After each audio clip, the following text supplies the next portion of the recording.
Welcome! Last time at Dance Espresso we talked about the artist identity and that you should only share stuff that is related to your work. The question came up, but can't I share other stuff that I like? Yes, you can, but you need to keep in mind your signal to noise ratio. This means everything that is part of your work and what you stand for is diluted if you add other stuff like cat pictures, Pokemon cards, or whatever. Except if cats and Pokemon cards are part of your business. But the thing is, the more stuff that you add to your stream that is not related to your work, the harder it is for people to find out what you are about. And the harder it is for someone to decide if they want to follow you or not. You want to find the people that are interested in your work, that are truly interested in your work. And you want to make it easy for them to find you. So, keep your signal high and the noise low. See you next time.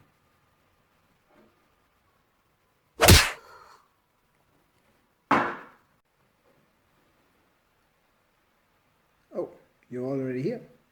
Welcome to another episode of Dance Espresso. Today we will talk about a perceived creative roadblock and how to solve it.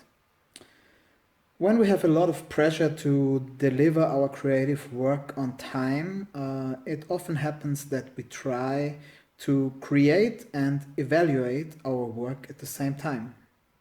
This does not work because when we are creating, we need to have our ideas flowing freely and come up with possibilities. When we evaluate our work, we need to switch into a mode of logical and analytical thinking to see which of our ideas actually are worth keeping and proceeding to work on, and which ones need to go to the trash. These two modes of thinking are not compatible, and therefore, if we try to do both at the same time, we do both inefficiently. These two modes of thinking cannot coexist at the same time, because one of it is the left side of the brain and the other one is the right. If you try to do both at the same time, you do it inefficiently, and the work we will produce in this mode sucks. Therefore, take your time and create first, evaluate second. You don't save time if you try to do both at once. Cheers. Welcome everybody, this is FraGue with a self-esteem dance espresso.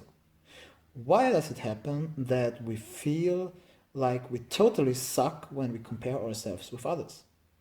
That's because we don't treat ourselves fair when doing so. We compare ourselves to masters in a craft that we are practicing. There's a reason they are the masters, because they've put hours and hours and years of practice into this. We are on the process of getting there, which is fine, but we need to give ourselves the time. It's like comparing someone's early game with someone else's mid or end game. It doesn't make any sense. How can we fix it? First, realize that all the masters started as beginners somewhere in the past. Second, reframe and compare yourself to everybody who does not practice your craft at all. But you will say this doesn't make any sense. That's true, but neither is comparing yourself to somebody who's in the biz for 20 plus years when you are doing it for a few years only. Applying brutal honesty to your self-reflection is cool, and I really recommend you do so, but you need to do it in proper context. Otherwise, you're hurting yourself emotionally. Not cool. See you next time on Dance Espresso. Hello everybody, FraGue is back and it's once again Espresso time. Today we talk about why we underperform in competitions and how to fix it. The difference between practice and the competition is that in practice we are usually around friends and crewmates who hype us up. The atmosphere is nice and cozy and everybody is, yeah, go harder. In a competition we are around a lot of people who we don't know, whom we might find intimidating, or who we actually don't want to battle against. That means we are way out of our comfort zone. This means we start worrying about a lot of things that we can't influence and that are out of our hands. Therefore, we are not in the moment and don't dance as good as we can.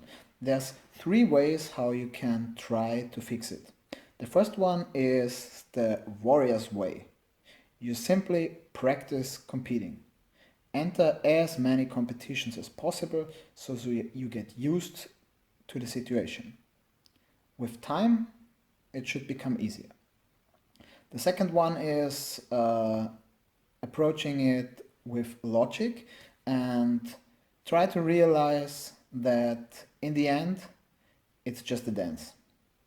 If you underperform, nothing happens. If a surgeon or a pilot underperforms, people die. If you underperform, you lose a competition. No big deal. And the third thing is you need to try to enjoy the process. We are trained to evaluate what we do by outcome, which leads to unnecessarily high expectations with ourselves.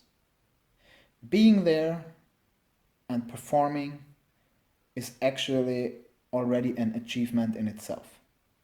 By doing so, you become better. Actually, that's it. See you next time on Dance Espresso. Welcome back to another Dance Espresso. Last time I talked about that it's not a big deal if you don't win a competition. But this does not say that your art, your dance does not matter. Your dance makes you more confident and helps you to become a better person.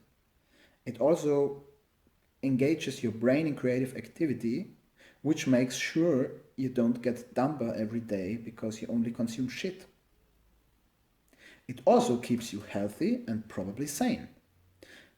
Other people who watch you dance might feel joy and become inspired to start to dance again, which might lead to them having all the positive effects we talked about. By dancing, you contribute to the culture and enrich the art. So your contribution matters. Don't you ever doubt it. Peace. See you next time on Dance Espresso.